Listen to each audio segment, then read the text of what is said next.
If you drank nothing but fizzy drinks for 30 days straight, no tea, no water, just liquid sugar, what exactly would happen to your body? By the time you reach the end of this timeline, you will have shoveled 10 kilograms of pure, refined sugar directly into your system. That is the equivalent of sitting down and eating 2,500 teaspoons of sugar, one by one. Now you might be thinking, I'll just get diabetes. Think again. Diabetes is the least of your worries. The real nightmare actually begins in week 3, with a silent chemical reaction deep inside your bones that you won't even feel, until it is too late. But before we dive in, a strict warning. This is a medical hypothetical for educational purposes only. This is not a challenge. Do not attempt this under any circumstances. Let's start with minute 1. You crack open that first can and take a long drink. Here is a strange thing. You just swallowed about 10 teaspoons of sugar in a single serving. Evolutionarily speaking, your body should reject this immediately. If you tried to eat 10 spoons of plain sugar right now, your gag reflex would kick in, and you would vomit. It's a biological defense mechanism against overdose. So why do you keep it down? Because of phosphoric acid. Fizzy drinks adds this sharp, tangy acid to cut the overwhelming sweetness. It tricks your throat and numbs your gag reflex, just enough to let the poison slide down smoothly. You don't feel the shock, but your stomach is now holding a sugar grenade. At minute 20, that grenade explodes. Your blood sugar doesn't just rise, it skyrockets. Your body enters a state of panic. It thinks it's under attack. Your pancreas wakes up and starts screaming, pumping out massive amounts of insulin. Think of insulin as a team of firefighters trying to put out a massive fire in your bloodstream. The problem? Your liver is the only organ that can process this specific type of sugar, but it's already overwhelmed. So, with nowhere else to go, the insulin forces that sugar into your cells and turns it directly into fat. By minute 40, the absorption is complete. This is the peak. Your body has now absorbed all the caffeine from the drink. Your pupils dilate. Your blood pressure rises. In response, your liver dumps even more sugar into your bloodstream. You feel alert. You feel wide awake. Why?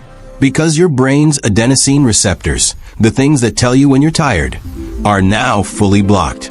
But deeper in your brain, something else is happening. The pleasure centers are lighting up. Your brain is flooding with dopamine. This is the exact same neurochemical mechanism that happens when someone uses heroin. It's a reward loop. Your brain loves it. You feel like Superman. You feel focused, sharp, and happy. But remember, what goes up must come down. Minute 60. The party is over. The caffeine wears off, and the massive sugar spike crashes hard. This is the sugar crash. Suddenly, the Superman feeling vanishes. You don't just feel normal. You feel worse than before. You become sluggish, irritable, and slow. Your blood sugar has plummeted because the insulin did its job too well. And this is where the trap snaps shut. Your brain feels the sudden drop in energy and mood. It hates it. It remembers that just 20 minutes ago, it felt amazing. So it sends out a desperate signal. I need that feeling back. You aren't thirsty for water. You are craving the dopamine. And just like that, you reach for the second can. The cycle of addiction has officially begun. After drinking this dark soda continuously for 5 days straight, a confusing reality sets in.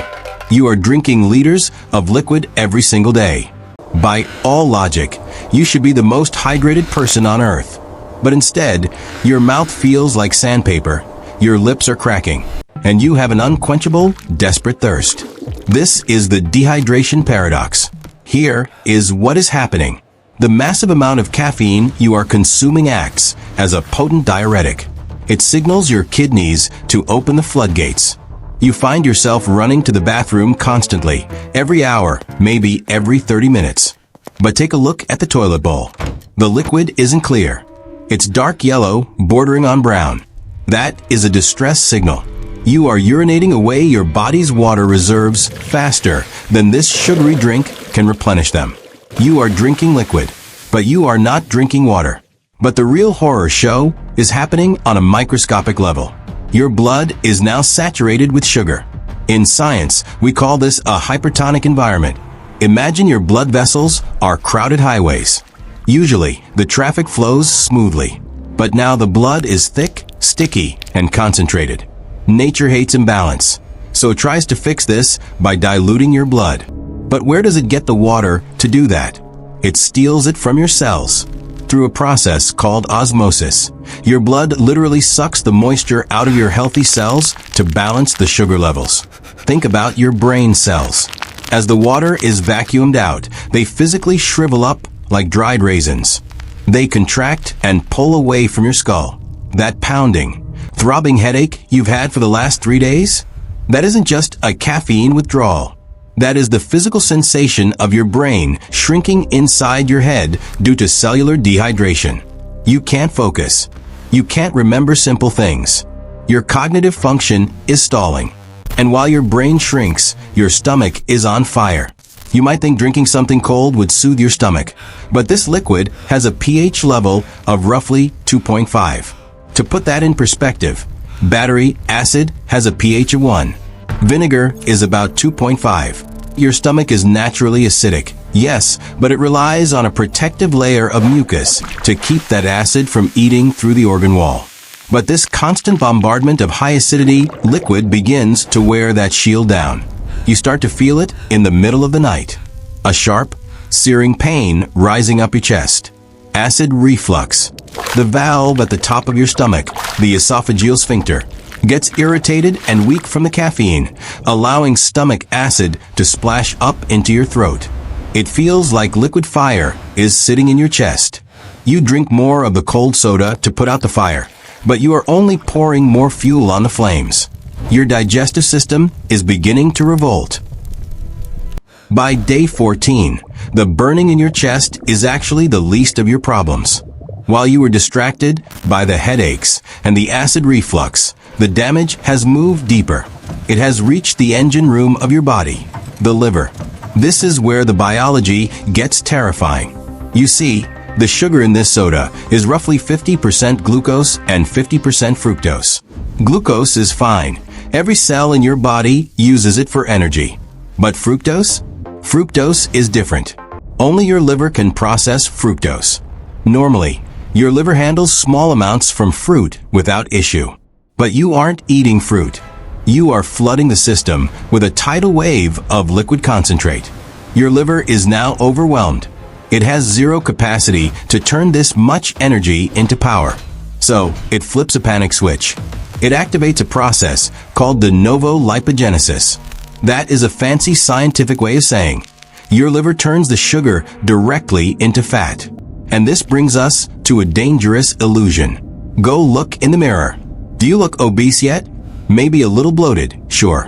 But you probably don't look fat in the traditional sense. You might think, hey, I have a fast metabolism. I'm getting away with this. You are wrong. You are becoming a medical ticking time bomb known as TOFI, thin outside, fat inside. While your arms and legs might look normal, underneath your abdominal muscles, a hard, yellow visceral fat is growing rapidly. This isn't the squishy fat you can pinch on your waist. This is active fat. It is currently wrapping itself around your intestines. It is coating your kidneys. It is literally strangling your liver cells, suffocating them until they die. Your organs are drowning in fat, even if you can still fit into your jeans. But the destruction doesn't stop at the organs. It moves down to your gut. Your intestines are usually a balanced ecosystem, a rainforest of good and bad bacteria living in harmony. 70% of your entire immune system lives right here. But sugar? Sugar is like dropping a nuclear bomb on that rainforest. The good bacteria, the ones that keep you healthy, start to starve and die off. But the bad bacteria, specifically yeasts like Candida, they feast on this sugar. They explode in population. Your gut becomes a war zone. With the good bacteria dead, your defense shields are down. Have you noticed that cut on your finger isn't healing? Or maybe you woke up with a sore throat that won't go away. That is your immune system failing. And then look at your skin. You aren't a teenager anymore. So why is your face covered in painful, inflamed cystic acne? because your gut can no longer filter out toxins. Your body is desperate to push the poison out through the only exit left: your pores. Finally, by week 3, the lights start to flicker upstairs. We call it brain fog, but that sounds too gentle. What you are experiencing is a cognitive shutdown. Your brain requires a steady stream of fuel. But for 21 days, you have given it nothing but massive spikes and violent crashes. Your neurons are exhausted. They are struggling to fire. Let me ask you, have you ever walked into a room and completely forgot why you were there? Now imagine that feeling, but it lasts all day long. Your short-term memory is evaporating. You can't focus on a conversation for more than 30 seconds. You feel emotionally numb, distant, and slow. You are no longer living. You are just existing.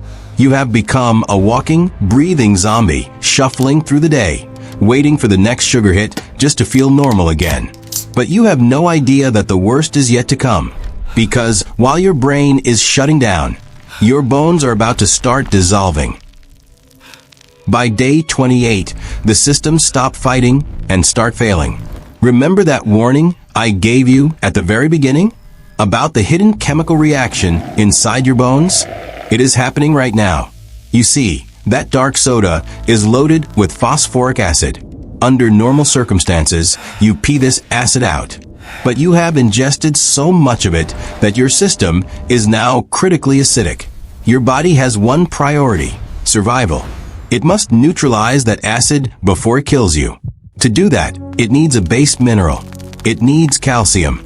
But because the soda has destroyed your gut lining, you aren't absorbing calcium from food anymore. So, your body makes a desperate choice. It steals it from your bones. Your blood is literally leaching calcium, magnesium, and zinc directly out of your skeleton to neutralize the soda. Your bones are becoming porous. They are turning into brittle chalk. If you were to trip and fall right now, you wouldn't just bruise, you might snap a wrist or shatter a hip.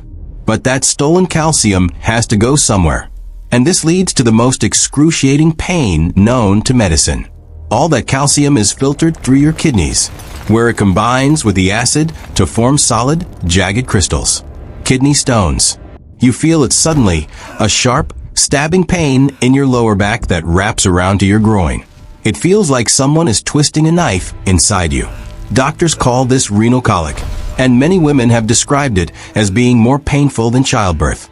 You are curled up on the floor, sweating, vomiting from the pain, as a jagged stone the size of a pea tries to scrape its way down a microscopic tube. But while you are writhing in pain, your metabolic system officially collapses. For 28 days, your pancreas has been working overtime, pumping insulin to clear the sugar. But today it quits. Your cells have been battered by insulin for so long that they have stopped listening. They have locked their doors. This is total insulin resistance. Your pancreas is exhausted and stops producing the hormone entirely. Congratulations. You have just kicked the door wide open for type 2 diabetes. With no insulin to manage it, the sugar stays in your blood. Your blood is now effectively syrup.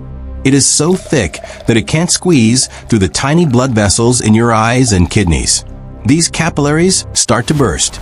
You notice your vision going blurry. That isn't tiredness. That is the blood vessels in your retina dying. You are going partially blind.